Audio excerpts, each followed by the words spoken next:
In this third segment of Lesson 1, I'm going to describe some commonly occurring profiles of poor readers in secondary schools from the perspective of their oral language skills, and also give you a sense of their developmental trajectories with regard to variations in their achievement in academic subjects and also their behavior in the classroom. So this section is called Where They Come From.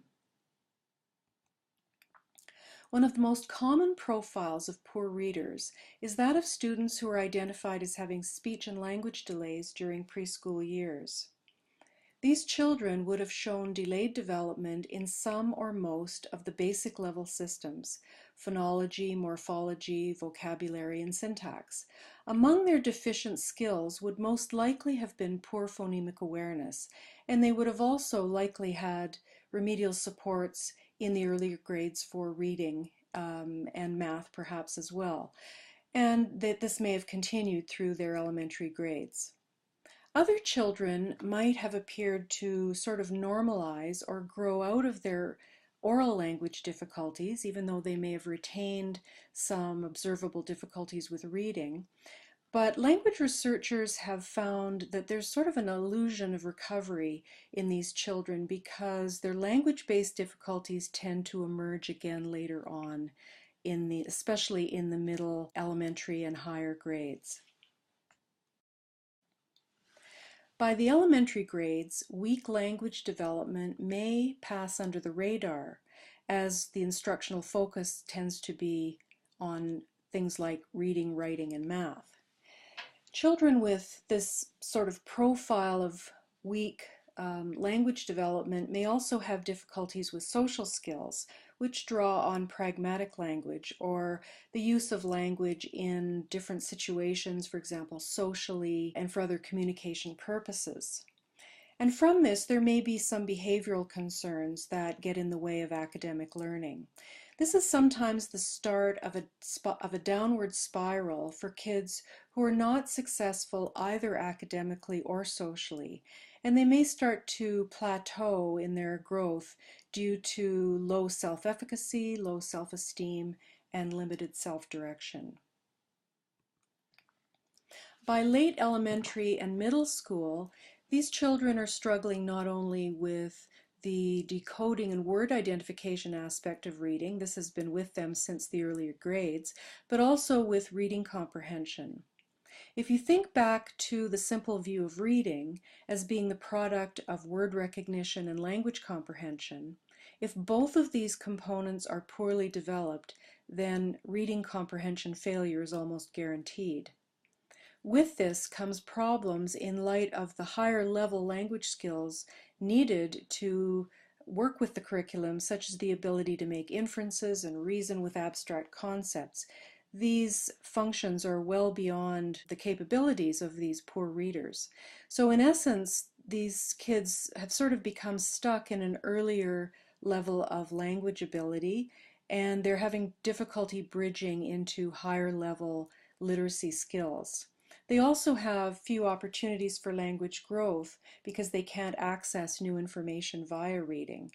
And they also fail to develop efficient strategies for learning that we expect the students as they're going through the junior high school grades and into high school.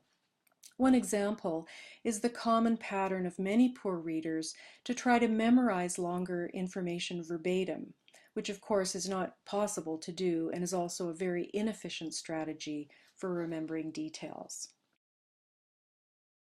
Another variation of this profile is the struggling reader whose language skills appear to be age appropriate on the surface, but on closer look, whether through formal assessment or through classroom assessment informally, they show poor vocabulary knowledge, poor phonemic awareness, poor awareness of word structures and morphology, and they're also usually poor spellers and writers.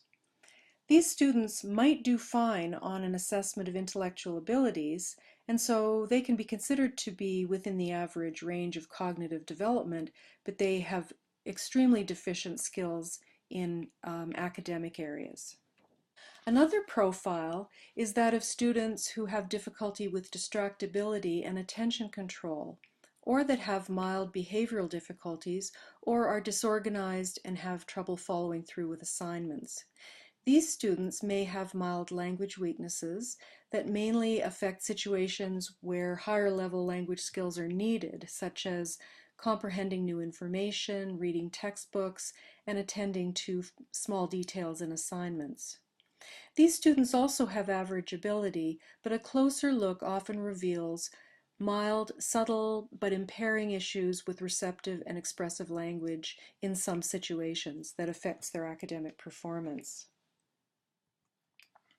It is also common for students to have had an earlier identified speech and language delay or disorder, for example, in the early elementary grades, but this information does not follow them through middle school or into secondary school.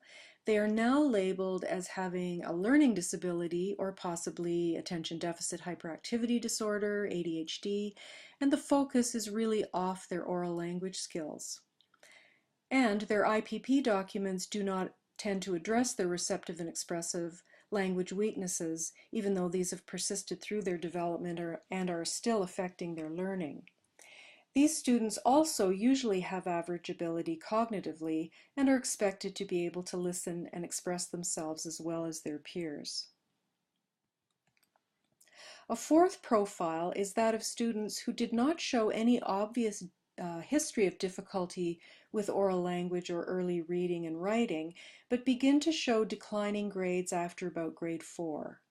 This is sometimes referred to as the fourth grade slump, and students with this profile are also referred to as late emerging poor readers.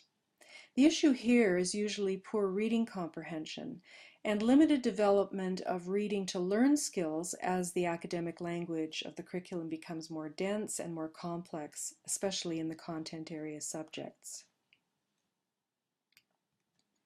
The last profile is of students who have been identified with special needs or exceptionalities who show varying degrees of language and cognitive difficulties that affect social and academic functioning.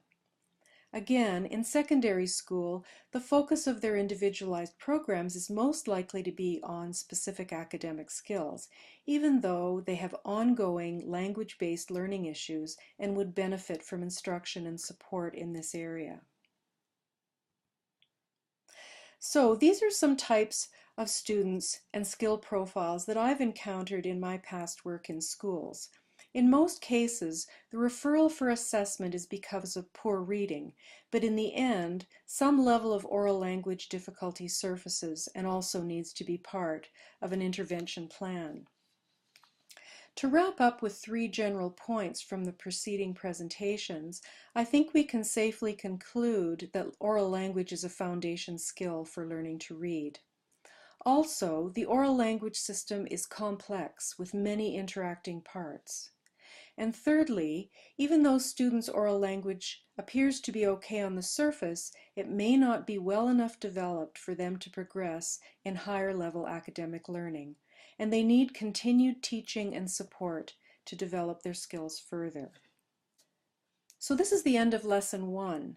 To prepare for Lesson 2, please have a look at Chapter 3 and 4 on phonology and morphology in the textbook Speech to Print, and also read over Matthew's case history as our first kid of the week.